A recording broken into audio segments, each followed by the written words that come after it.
This is Dan Aykroyd. He's progressive. He's beautiful. He's thoughtful. He's intelligent. He's powerful. He's positive. He is Stephen Cuoco on Power 98.5 Satellite Radio. Empowering listeners from the US to the UK. Live on air with Stephen Cuoco. We don't play the social game. We are social. Power 98.5. Good morning, good afternoon, and good evening. No matter where you are in the world, you are listening to Live on Air with Stephen Cuoco on Power 98.5 Satellite Radio. All the latest and greatest in news, sports, entertainment, reality TV. And today we're going to be covering celebrity boxing and more with my good friend, Antonio Sabàto Jr. We're both here on the East. Wait a minute. Are you still on the West Coast, Antonio, or are you on the East Coast? No, I'm on the East Coast. I left the West Coast a long time ago. Yeah. Are you permanently here? I'm in Florida permanently. I've been living here for almost 10 years. Oh, wow. Oh, so that's why you've got this sparkly good tan going on here. Yeah, you got that right.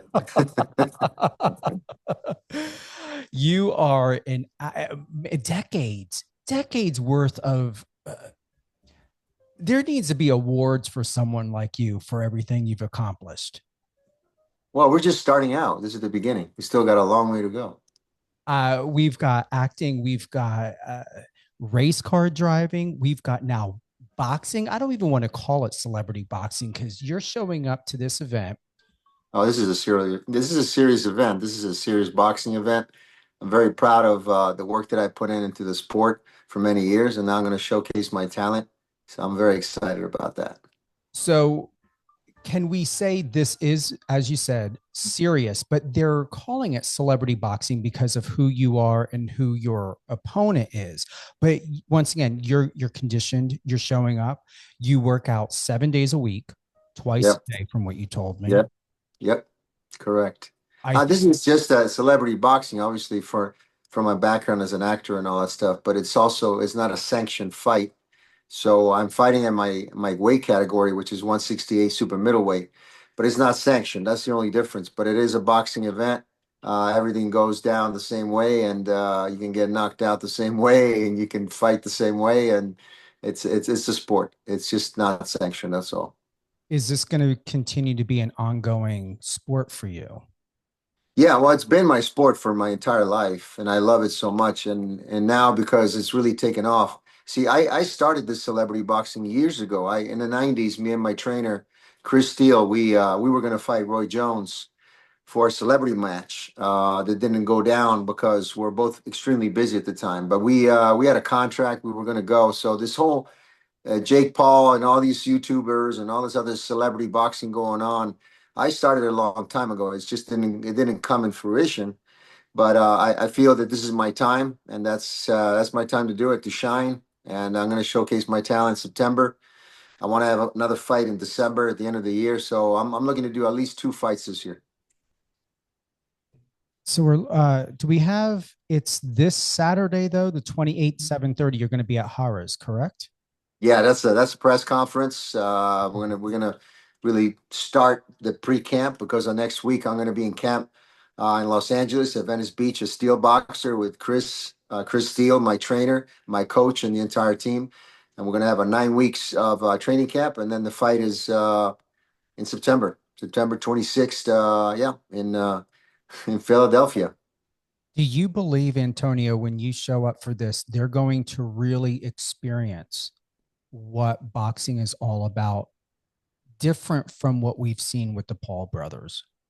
Yeah, well, I feel that boxing over the years, my favorite times of the boxing era were the 80s. The Sugar Ray Leonard, the Hagler, Tommy Hearns. And Tommy Hearns is a friend, and I know his son too, his family, good people. My manager, she's a Hall of Famer, Jackie Callan, and she took me on. She really believes. She has an experience of years of managing the top-notch champions, right? And she saw me, and she really believes in me, and that made me feel this is the right team that I have. It's just perfect, and to have her in my corner, to have Chris Steele in my corner, It's fascinating and it's beautiful, and it's at the right time. And like I said, the '80s were a time where boxing was, you stuck and move. The finesse of boxing was different. And now, I mean, nowadays everybody just fights the same way. They square off.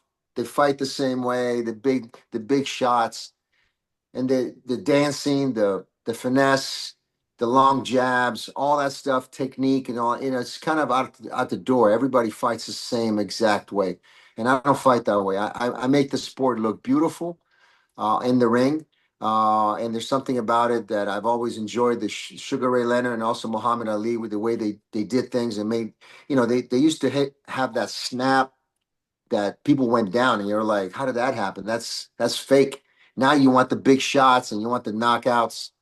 And I'm gonna get to knockout and I'm gonna get all those things, but I'm gonna make it look a lot better. And the way that I train, the way I take the sport serious, I don't just train for 9 weeks. I mean, of course, I'm going to camp now and I'm taking it to another level, but I'm constantly training 7 days a week, 365 all year long for decades. Not just now. I'm not just starting the box because I'm doing a celebrity match.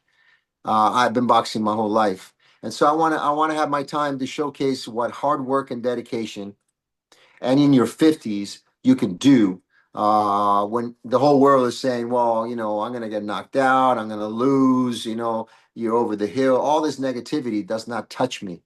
I'm untouchable. I'm in a way right now like a racing horse that the negativity only makes me stronger. People that doubted me are going to come and watch the fight. The way the attention that we've been getting on this fight is astronomical. I see it on the numbers. I see it on the views. I see it on the way that people, they want to see me lose, and then the people want to see me win. So you get the best of both worlds.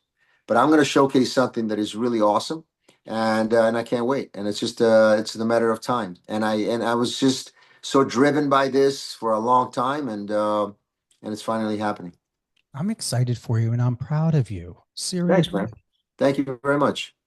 To go through the history of your accomplishments, it's beyond the scope of what we see when we think about actors and professional fighters and race car drivers like yourself. Mhm. Once again, for those that are tuning in, we've got Antonio Sabàto Jr. We are here to talk about everything from acting to racing to home, family, and the press conference that is happening at Harrah's in Philadelphia. This is on Saturday, June 28th at 7:30. Where is the official fight? Is it going to be at Harrah's here? I think they're getting the venue right now. I think it's going to be announced this Saturday at the press conference. But they have apparently they have a beautiful venue with thousands of seats that is probably going to be sold out, and is going to be sold out very quickly. And it's going to be in downtown Philly. For me right now, celebrity boxing is taking care of all that. Finally, right now, with we put all the the contracts and all the political stuff and all the business sides out of it, all the stuff out of the way. Right now, for me, is just training to a whole new level. I really want to test myself and go where I've never been before. And I've been pretty far, and I've done things that most people dream of, and impossible things. And I'm so focused and excited about this training camp and what I'm about to do. In this time of my life, I'm 53 years old, and I've been through so much, like you said, and I have a family who backs me up. I have my children who backs me up. I have a world who's there backing me up, and it's fascinating, and to take yourself and always challenging yourself. I always challenge myself. It wasn't when I was turning pro as a race car driver. Oh, you can't drive, it's a young man's sport, blah blah blah. And I did it. And I've always wanted to race, and I'm still gonna go race, and I'm still gonna race, and I'm still gonna make movies, and I'm still gonna do all those things. People say, now that you're boxing and you're making movies, yeah, I got a movie coming out. I just finished doing another one. I don't stop. I don't do things like everybody else. I don't follow the herd. Like, I'm doing movies. I'm producing films. I'm writing a book. It's out. I have a movie coming out. I'm boxing. I am planning on racing next year for car companies like McLaren or teams like McLaren. I want to race at Le Mans. I want to finish doing something like 24-hour Le Mans. I raced at Indianapolis, which was a goal for me, and my father was alive when that happened, so he saw me do that. So I have a lot of goals, and life is never over until it's over. So all those dreams and all those things that you want to do them no matter what time or age you're at. You're just going to keep on going. So I have a lot of stuff to do that I want to do. It's going to happen. And, I don't really sleep that much. I'm always 7 days a week going. That's just my personality. I need to always keep pushing and always finding out what the limit. And if I find that limit, I want to keep going to the next limit. And now it's boxing and with everything else going on. So let's go for it. Let's just do it all, everything. What I hear is purpose. You enjoy having purpose. Life is about purpose. It's about leaving a mark. It's about, when this is over and we go to heaven and this whole life and those material stuff is gone, what do you want to leave behind? And I want to leave something to my children, to my wife, to my family. Go, that guy right there, he never gave up. When they tried to blacklist me in Hollywood because my political view was different than theirs, I didn't care. It didn't matter to me. You want to take all my jobs away? I'm going to find jobs. You don't want to hire me in this city? I'm going to move out of this city. I'm going to start a new business. You don't want to hire me anywhere? I'm going to go in construction. You don't want to hire me in construction? I'm going to go in real estate. You don't want to do that? I'm going to make movies one day and I'm going to start here and I'm going to do this and I'm going to do that. I'm never going to give up. You're never going to put me in a corner. You're never going to tell Antonio Sabàto Jr. what to do and how to do it. And Hollywood has always been like that. You got to keep your mouth shut. When you go to parties, you got to be a certain way. You got to smile. I've never been that way and I never will be. I'm going to be myself 24 hours. If you don't like it, it's not my fault. I could care less. We're not here on this planet to make people happy. We're here on this planet to live a fulfilled life, to live a healthy life, and to showcase what we can do as humans and to be good about, obviously, but it's like that saying, you're on the plane. You put your mask first before you put it on somebody else. It means you take care of yourself first before you start taking care of other people.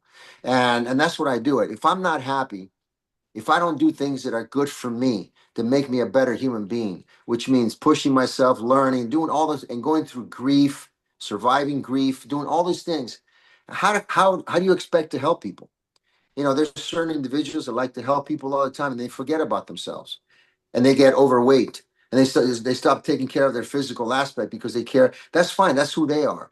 I want to take care of myself spiritually, physically, and mentally, and then I'm going to take care of the people that I love, and I'm going to take care of the world, and I'm going to go after everything. But I got to be in top shape here and physically and spiritually and have that connection. So, and I want to live my life based on my principles, not the principles that is given by society, not by principle that is given by Hollywood in the situation or this or that. I'm going to find my own principles that were implanted by my bloodline. I grew up in Rome, Italy. My mother was born in Prague in the Czech Republic. She had to deal with things that most people never even, the socialist, her mother escaped Auschwitz and their family was killed and taken on a train and killed in Auschwitz during World War II. My grandmother was killed by the Russians, which is my mother's mother. My mother couldn't even go back to Prague to be with her own mother because she was not allowed. My father was born in a small village in Montelepre outside of Palermo and created an amazing career as an actor by wanting and all that. It's in my bloodline. I have a bloodline of warriors, of gladiators, of people that never give up when they see death and they see destruction.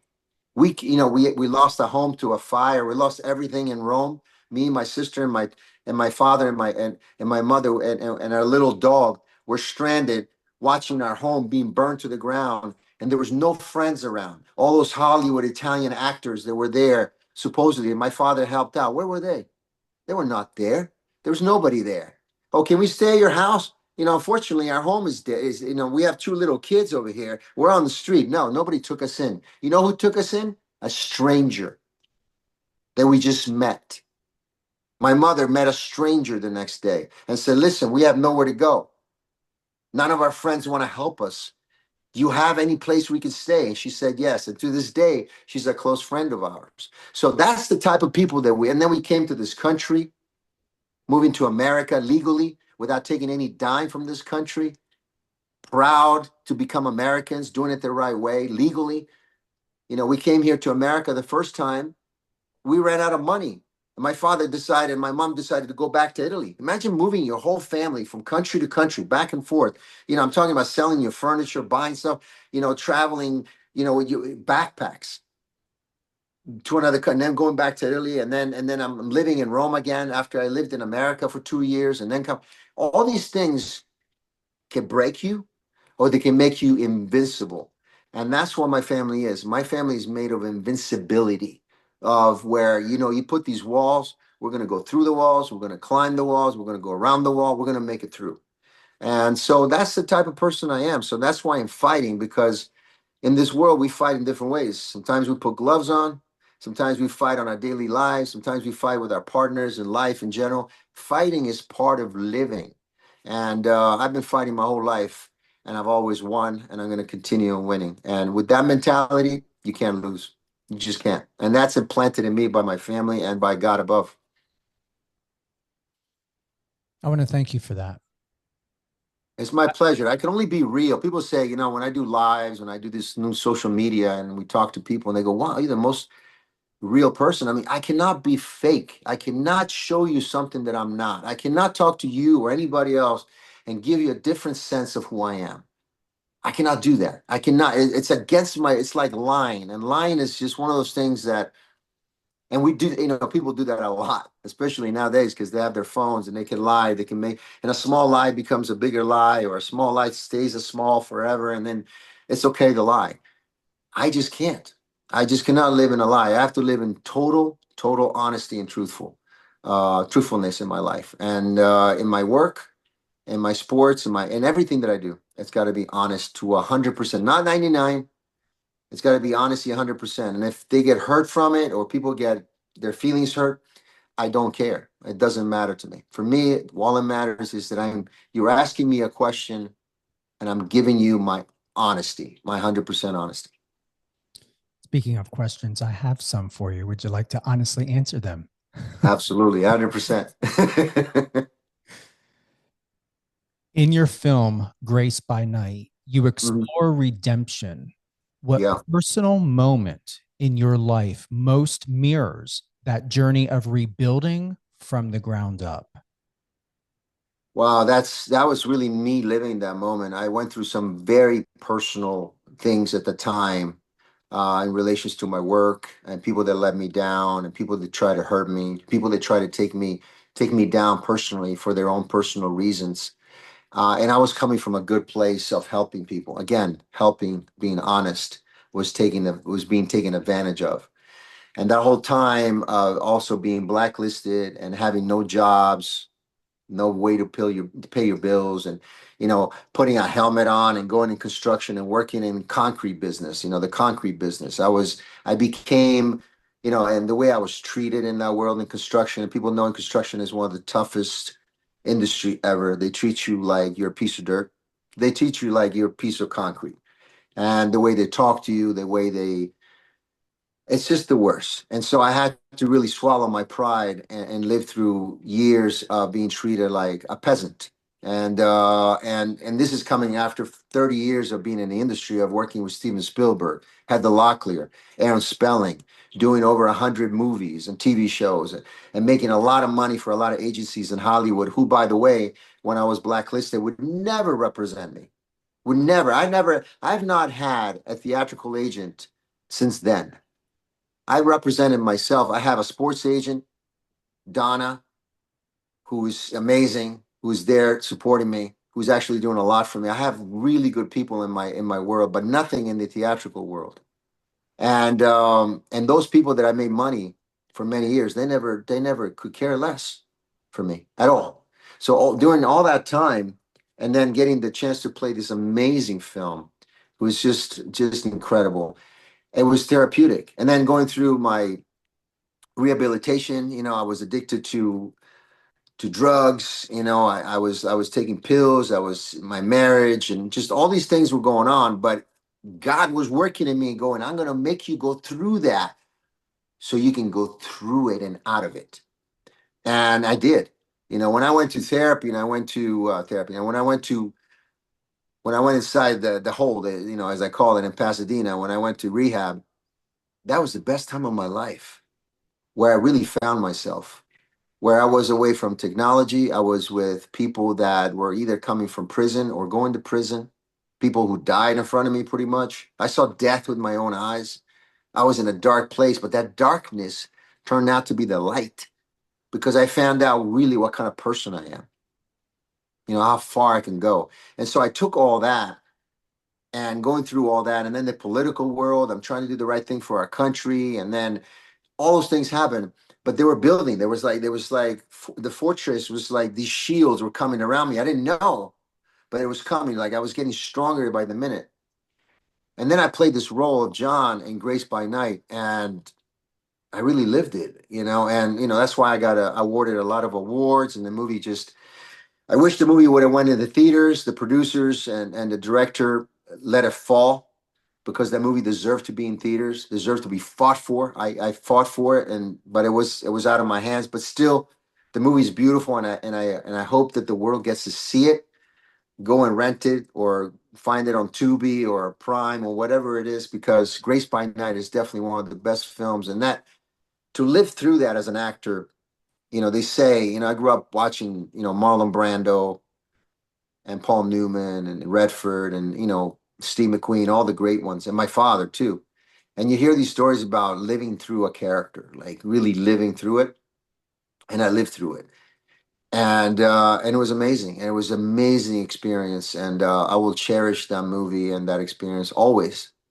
And that, was something that I will never forget. It's just one of those films, and it shows. I think it shows because I see it and I see the pain and the struggle that I was going through, and the characters going through, and it works beautifully, and I hope the world gets to see it. You've spoken about being blacklisted in Hollywood. Mm-hmm. How did that experience reshape your definition of success and belonging? Well, first of all, success to me, what does that really mean? Is it the money you make? Is it the movies that you make? Is it who you're working with? To me, none of that really matters. Success is how you feel inside. Do you have peace? Are you a peaceful person? Can you sleep good at night and go, I'm with the right partner. I'm in the right house. I have all the things that I need. I have connection and understanding with God. That is a personal thing that not a church or a priest or a preacher or anybody has there with me. It's me and the Spirit of God, and nobody can take that away. So that peace that you have is more precious and more important than the success and more important than money. Because when you find yourself peaceful is where you can create the success. When you find peace, you don't need the crowds. You don't need the Hollywood. You don't need the agents. You don't need all these people going la, la, la, la, because you're already fulfilled. You already have that peace in you. So by going through all that in my 40s, and now I find myself at 53, I'm at peace with myself. I make the right decisions. I know who I need, who I don't need. I have the right partners. I have the right, all those things are right there. All the pillars that support me are there fully. And everything else is gone, deleted, blocked, gone forever. So Hollywood will never touch that. The power that they have in that town is only scared of me. They only fear. I am more powerful than they could ever be. So I'm glad. That's the peace. That's the success that I want. That. Because I see a lot of people in Hollywood who call success and millions of dollars and doing these huge films and all that stuff, and they're not at peace. They don't even see their own families. They don't even get along with people they're supposed to love. And they're being fake all the time. So they're living in a lie. I'm at peace. I can conquer anything at this point. And so most people in that world would wish, and that's priceless what I have. It's priceless. You can't pay for it. You wish, you can't. Because that world, and any world that you have a lot of money and a lot of deceit, who are you going to trust? Who you gonna who you gonna go to? And I want to expand a little bit on this because I found it absolutely unconscionable, because I was surprised by this. So we're going to go back to March 3rd of 2020. This is by Variety. I couldn't believe it when I read this. It's just absurd. Antonio Sabàto Jr. on how supporting Donald Trump ended his acting career. And here's what you had shared. I had to sell everything, Sabàto reveals in a phone interview with Variety from his new home in Florida. You said, I had to pay all my debts. I was blacklisted. All my representatives left me, from agents to managers to commercial agents. I literally had to move, find a new job to survive and take care of my kids. It's been terrible. It's mind-blowing. It's disgrace. It's a disgrace. It's tough because if you're in an environment in Hollywood and you have something to say that they don't like, they're going to let you know. Is this still a repercussion today in 2025? Not for me. Good. Not for me. No, I'm bulletproof. That is the person that I was just describing going through that at the time. And I didn't know at the time that I was becoming stronger than ever. I was becoming a superhero in every way. They can't touch me ever again. That will never happen again. God put me through that to have me go through it. And I went through it. And I'm glad I went through it. Because right now, the forces, the evil forces, all the forces that try to destroy will never touch me again. Ever. And they can't. I'm indestructible now in every way, shape, or form. So like that, I'm at peace, and that peaceful warrior that I am now is the greatest thing that ever happened to me. I'm a better person all the way around and stronger than ever. I mean, that's why I'm fighting. That's why I'm racing. That's why I'm doing all the things that I'm doing. And I don't even worry about, there was a time in my life where there was a lot of praying involved. God help me. God send me this, send me that, show me the way. And for me personally, my relationship with God went through a whole different level because right now I don't pray like that. I don't say, God, give me, give me, give me. I don't even actually pray to God about wanting anything because I know what I got to do. God is my father. And as my father, he says to me, you're my son. I'm not going to give you everything on the platter. You're good enough to earn it. You're good enough to go in the field and cut everything and do whatever you got to do. You're good enough to build your own house. And I'm going to be watching because I'm proud of you.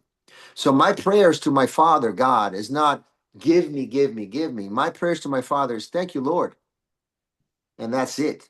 Everything else, I got it. Everything else I'm doing, I got it. I don't need your help, Father. I don't. I appreciate you and I love you, but I don't need your help. I got it. And when I got to that point of knowing that I have everything in myself, that God gave me, by the way, because he gave me that, and I realized that he already gave me everything I needed. See, people forget, and they struggle with praying and wanting the money and wanting the relationship to finish and God is laughing, going, why are you asking me? Why are you praying to me about all this stuff? You already know what you got to do. You already have everything you got. You already know you have all the elements, all the tools to get everything you need and some. The world that you are describing to God, you already have. He already made you perfect in his own image. What else do you want? So when I got to that point to the struggle, I realized that I got everything. And when I realized that I want this and I'm going to get it, I want this and I'm going to get it, I want this and I'm going to get it, it's all there. It's all there already. The money, the this, the that, all is there for me. I don't even worry about it because right now I'm like a racing horse to do what I got to do. And I appreciate him for that. And I appreciate my father that did not give me everything in a silver platter, that told me to go in the fields. And you're going to have tough days, but you're going to go through it because you are my champion. And so when I believe and know in myself that I am that person, that I am that hero, that I am that champion, that warrior, that gladiator already, every day of my life, man, I went through a whole different stratosphere. And they say, how do you do this? Because that's how I do it. How do you train? How do you do this? How do you do all these things? How do you do movies and fighting? And because I'm just told you that God gave me everything I need already. And now that I already know what that bat suit, the Batman suit is already there. I already know that my destiny is set and nobody's going to come in the way. Sky's the limit. Sky's the limit. So I'm at a place right now, and if I can share that to people that are lost, praying all the time on their knees, please, please help me. And God is still going. If you find the way and actually take your step back and look in the full picture and go, why am I begging for this? Why am I begging to God to give me a better life? I already have that life. I already have it. I already know what I got to do. I already know what's in me already. So, and I think people forget that. People forget and they're distracted and they see the darkness and they become weaker and weaker instead of knowing that, man, you're a lot more powerful than you think. You have no idea what you can possibly do. I mean, look, we build pyramids, we build the Colosseum, we build the Sistine Chapel. A man painted it upside down for 3 years. How do you think he did that? We have given up on humans as beings astronomically great because we are praying and giving up and going, yes, give me, give me. Hollywood, give me. Agent, give me. See, it works the same way. Drugs, give me. My partner that I hate so much, give me. All these things are working all upside down. They're all working against you. And if you find that you can slow down and go, man, I really wasted my time. And now I see it in a different way. And that's what changes everything. And so the best years of my life are right now. And the things that I'm going to be doing right now, oh, I'm just so excited. I am so happy and excited about what the world is going to see with me. I give myself 100% of credit. I love myself so much that and the love that I give myself that I know that I have, I give to my wife, I give to my kids, I give to my work, I give to God, I give everything because there's more. There's just more. And my performance and this, whatever I do. And so I'm going to achieve everything. It's great. I am just on a different level right now. I can feel it. Not only Yeah. you, but I can Yeah. feel it. Yeah. It's true. If you could write a letter to your younger self on the set of General Hospital, what would you warn him about and what would you thank him for? I would say, even back then, I would say everything's going to be all right. Everything's going to be just fine. You just hold on. You just hold on and don't give up. And everything's going to be fine. And I would say at the time, you're doing just fine. Just keep doing what you're doing. I don't, people always say, I loved you when you were in General Hospital or when you did this show. And I'm like, I never look back. That was a time in my life and I appreciate everything that I've done, but there's so much more importance and beauty in the present of right now. What's going on right here that people forget because anytime you go back, anytime they want you to go back because they want to live that moment again. It takes it away from the precious time that we have right here. You know what I'm saying? And so you can't go back. You can't go back in that time. You got to live in the present right now. So important to live right now because if you don't live for the moment, anytime you give the credit to that world that you can't have again, it takes it away from the present of right now. And that's why it's called a present because it's a gift to be in the now. And if you're here now present in everything that you do, you're really active. Like I've been talking and blabbering for a while now. You appreciate the life that you're given where I don't know, it's just the amount of love and affection and energy you can give back to the world when you live it that way. I've always seen it with people that I admired. Michael Jordan, a person that I hung out with, I admired that, and I always wondered how do you win these championships? Because he lived in the moment.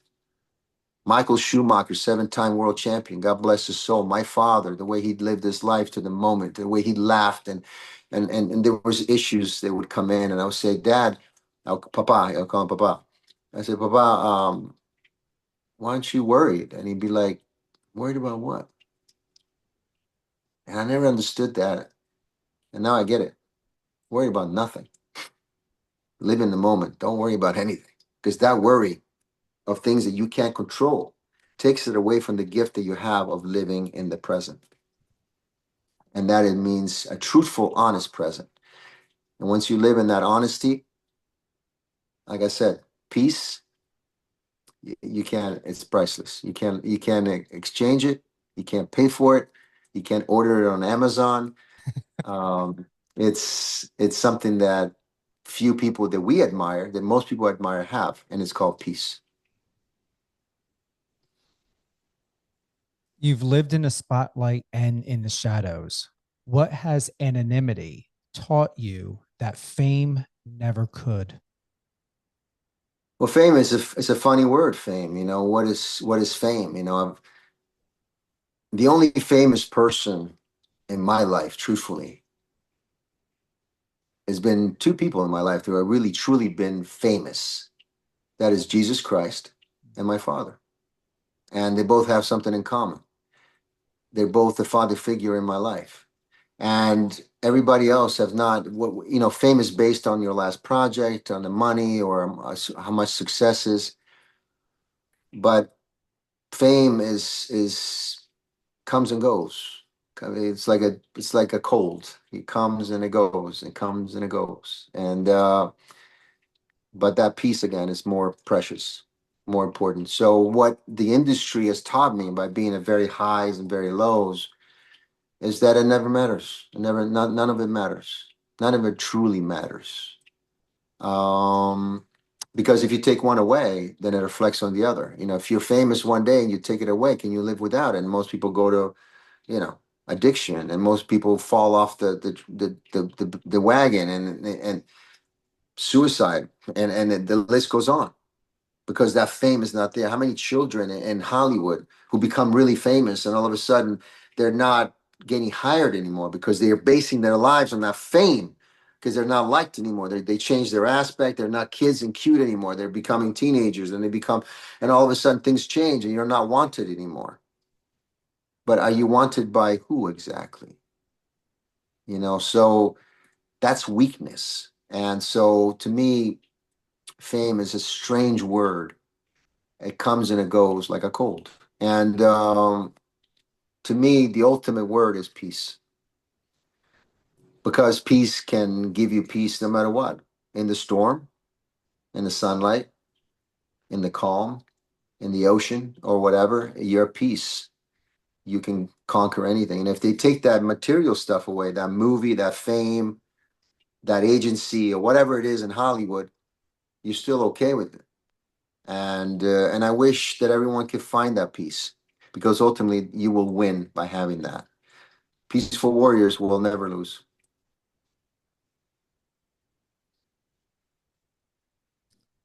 What's a belief or value you've held on to that the world tried to take from you, but you refused to let it go? My faith with Jesus Christ, that is a personal faith. It's not with the church, it's not with the pastor, it's not with the preacher. It's my relationship with Christ that is between me and Jesus Christ that nobody will ever know. That Hollywood or everybody else try to, because even the Christian community has a way of being perfect and trying to teach you how you're supposed to, the gospel and all this. You're not going to teach me anything. You're not going to tell me how to speak to my Jesus Christ. Nobody will. Not a church, not a pastor, not a verse from the Bible, nobody. It's me and Jesus Christ alone. And so over the years, I've always been like, there's purpose in how you're supposed to, and how you're supposed to do this. And no. The relationship with me and Christ from birth that I've had, even before birth, because Christ already knew about me, is precious. And everyone should have that relationship, because that relationship will build and get stronger and stronger. Whereas churches have failed, preachers have failed, Pastors have failed. Oh my goodness. Pastors that I've known have cheated and have failed over and over, and they have lied. But my relationship with Christ has always been solid. Always. So yeah, and probably more than ever, because, and I'm not the one coming with the Bible and going, you got to follow this, or you got to do this, or you got to go with the church. No. If you ask me my relationship, and I'll tell you exactly what my relationship with Jesus Christ is, between me and him. You don't have to be in this conversation. You'll never be in this conversation. It's between me and Jesus. And if you don't believe in any of it, it doesn't matter to me one bit. My purpose is to keep having that relationship. That's it. Because that relationship makes me at peace, makes me whole. And I appreciate that. Others' opinions, or people's opinions, or humans' opinions, especially now in my life, means absolutely nothing. You hit the Zero. nails through the board with one hammer swing on that. I love it. Yeah. You're in sync. You've trained for the ring and for the screen. How do you mentally prepare for a fight versus a film role, and which one demands more vulnerability? They both do. I mean, the fighting world, and the acting world are very similar, because you're fighting for something that you don't know the outcome of. But you do know that if you put as much work and concentration and dedication to something, that the outcome will be great. Like, to really focus and do something so perfectly that every minute, every being, every part of your being is part of that, that the outcome can only be great. There's no insecurities there, because the work and dedication is greater than anything else. It's greater than anybody else. Nobody's ever seen what I do, especially the dedication and the hard work. I don't see it. I don't see it with professional athletes. The way that I work on things. And I back it up. I'm not the one to say, oh, I work really hard. It's me. I don't need attention. But I take pride in doing something that 1% of the world is doing. And that also happened in show business, because when I do movies, I take the time to get to know the crew. I take the time to get to know everybody on the set.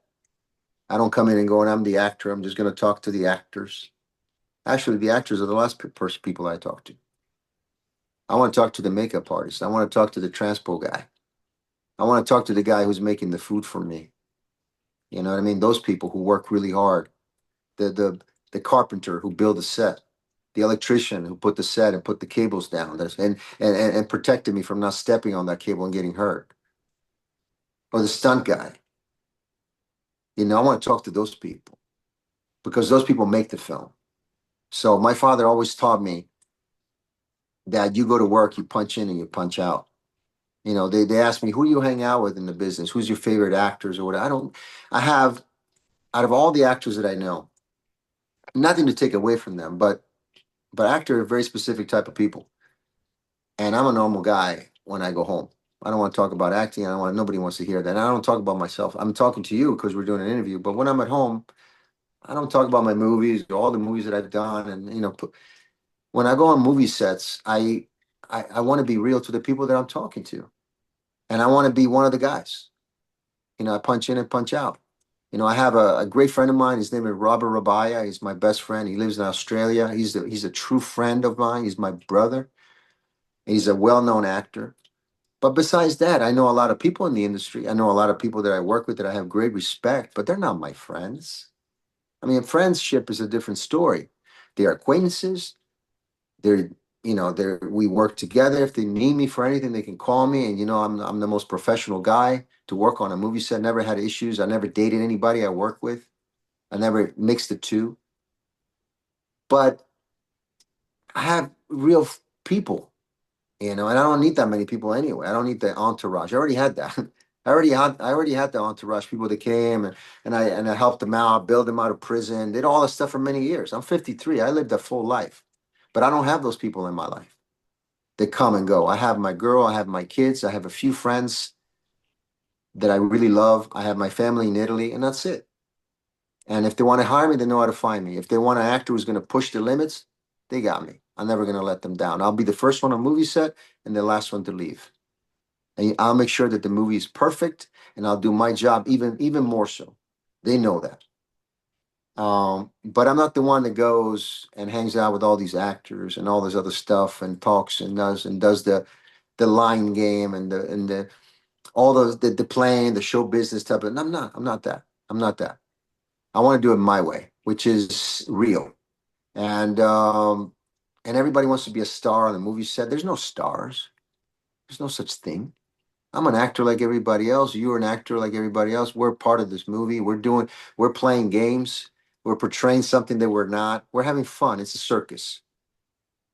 And we're getting paid for it. But don't treat it like you walk on water, because you're not Jesus. And most actors do. They think that because they're doing films and doing this, they live on a different stratosphere, or they're more important than other people. No, they're not. You're not. And neither am I. And so that's the type of guy I am. And so I'm going to keep making movies my way and with that type of attitude and the good people who know me. And if you want to be my friend, then you're going to have to put the time and earn my friendship. Because if you do earn my friendship, you're going to have a guy next to you who's going to die for you. And there's not many people that will do that, especially with honesty and truthfulness, which most people in Hollywood don't do, because they'll lie to their teeth to get the job. They'll lie to keep your friendship. They'll lie to their agents just to be in that environment. They'll put their feelings aside or their true sense because they don't want to get fired. With me, there's none of that.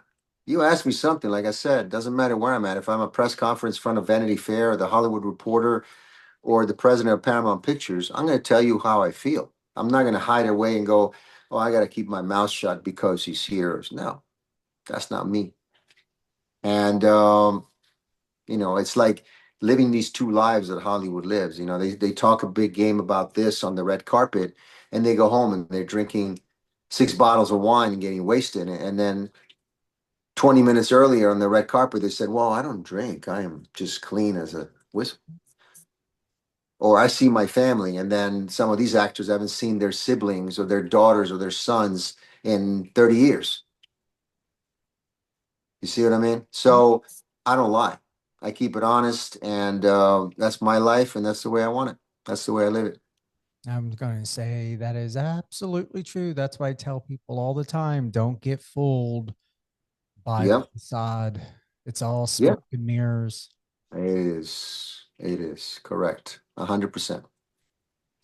You've raised children while navigating public scrutiny. What's the most important lesson you hope they learn from your journey? Well, that their father loves them more than anything, that he's a real guy, that there's nobody like their dad, somebody who's gone overboard for them and did everything he could possibly do to be the best father possible, to be truthful, to showcase that, also I was not perfect as a father. I was trying to be perfect as a father, but as a human being, I was failing at times. And also those failures, they know that it's part of lives. And they also see that, wow, my father was honest enough to tell me.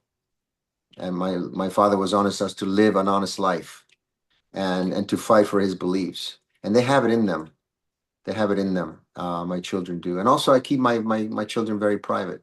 I'm not like one of these Hollywood people that showcase every move they make on social media. I know it's part of our lives, but they wake up in the morning and they have to be showcasing everything. They got to take their kids to school, showcase that. They got to, every move is made. No, I try to keep, especially my children, very private. And my girl too. My partner is very private to me. I'm very proud of her, but I also keep my precious things in my life very private. If you could direct a film about your life, what scene would you insist be shot in one take, and why? I would probably have a scene with me and my father in one scene. Yeah. I would, and there's a story that my father wrote called Moments That Count, in life, moments that count in life, but it's moments that count, about a boxer. and I'm going to make this film. And there will be a scene in there where he will talk to his father, and I'll be talking to my dad in that scene, and I will make it someday. We did it in Grace by Night too, by the way, when John's father was in the bed, pretty much living his last moments before he went to heaven, John's father. But I'm telling you, that movie was had a lot of things that just really made me a better person. I'm glad I did it. I'm glad that movie was made. What legacy do you want to leave, not just in entertainment? I got to look at my question, or politics, but in the hearts of those who followed your story? It always goes back to the same thing where, I believe that life is precious, and I want to leave a mark where, and it's always the same thing, when you hear it all the time, never giving up, but it's really true. It's like Christopher Columbus trying to reach the motherland on the other side, and all the sailors are giving up, and they want to hang this man and kill him and go back to Spain and go back to Italy. And he's like, give me a chance. We're almost there. We're almost there. We're almost there. We're almost there. And to have that faith, and ultimately, I guess it would be faith. To have faith. What is really faith? How far are you willing to hold that faith? And faith has done miracles. Faith and hope has done so many miracles for people to stick it around and go, I never give up. I could have given up. I could have let myself go. I could have taken my life. I could have taken my life, but I'm still here. What happened if I did take my life? And look how many things you're doing great by having that faith and holding on and not giving up that precious life. And I think people give that precious life away, and you'll never know. And so hold on to that faith, because what if you do reach the motherland? So I guess I would leave that. I would leave having faith and hope, and never giving up until you reach that motherland, until you reach your dreams and your goals, no matter what. If there's one thing you want to set the record straight about, what would it be? I'm not going anywhere. I'm not going anywhere. I'm never going to retire. I'm never going to stop making movies. I'm never going to stop boxing. I'm never going to stop racing cars. I'm never going to stop loving my girl and my children, and making the impossible possible. I'm never going to stop doing that, period. And I'm never going to stop loving Jesus Christ. So all those things, yeah. And I'm never going to stop loving my country of Italy, the passion that country has in my bloodline, the Italian passion, which is beautiful. And what this country of America has taught me, as well. So yeah, I'm not going anywhere. Anything you want to close with? I just want to thank you for having me on. I want to thank all the fans, everyone who's watching, all the viewers and listeners. I want to wish everyone nothing but the best in everything that they're doing or going through. Yeah, I think I want to leave them with the best is yet to come.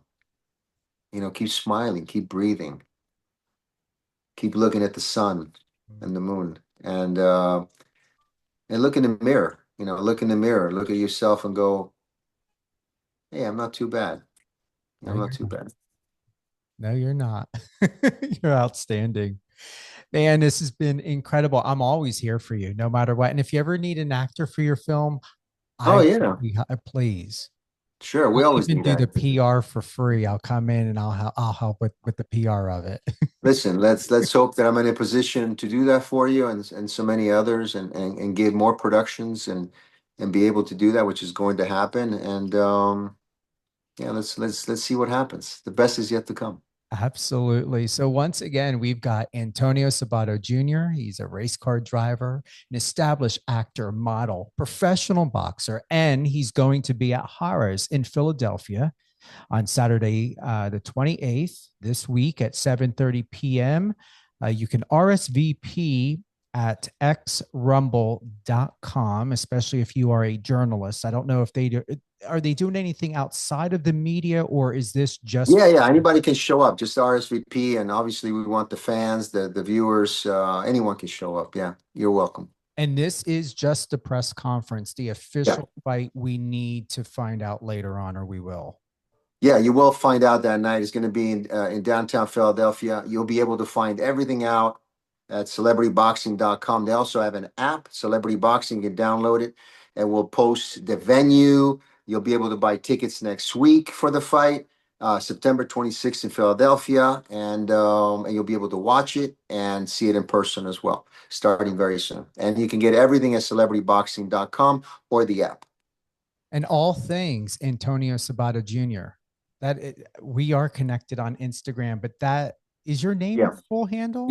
Yep. My full handle is Antonio Sabàto Jr. on Instagram, and also Celebrity Boxing. It puts a lot of stuff out there as well. But yeah, check me out on Instagram. That'll be the easiest way, and I'll post all the things that I can as soon as I know.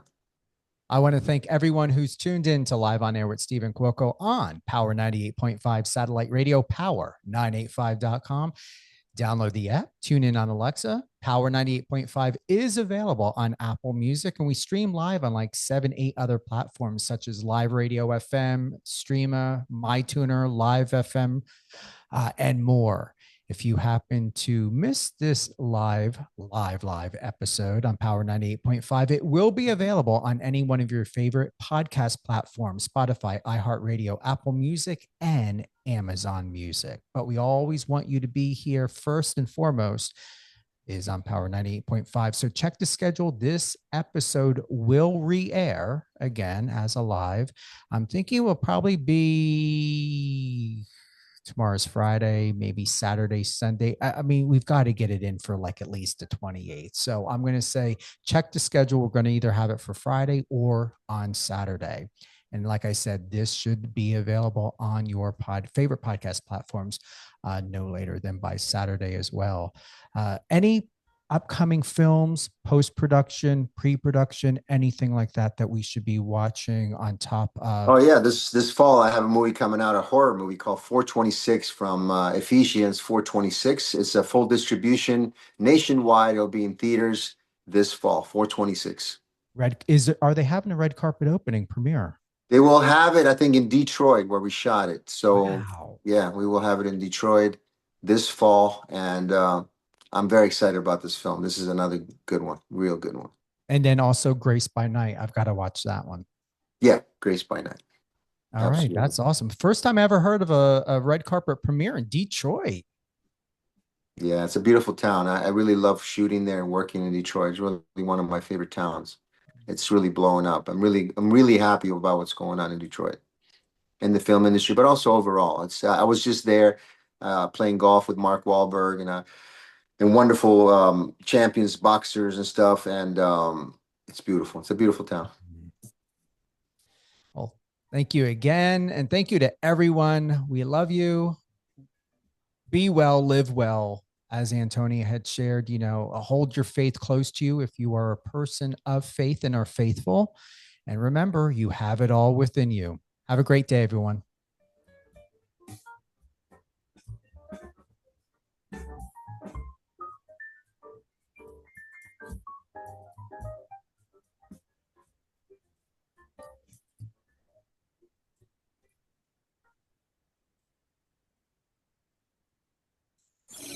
Find us on your socials and let's connect.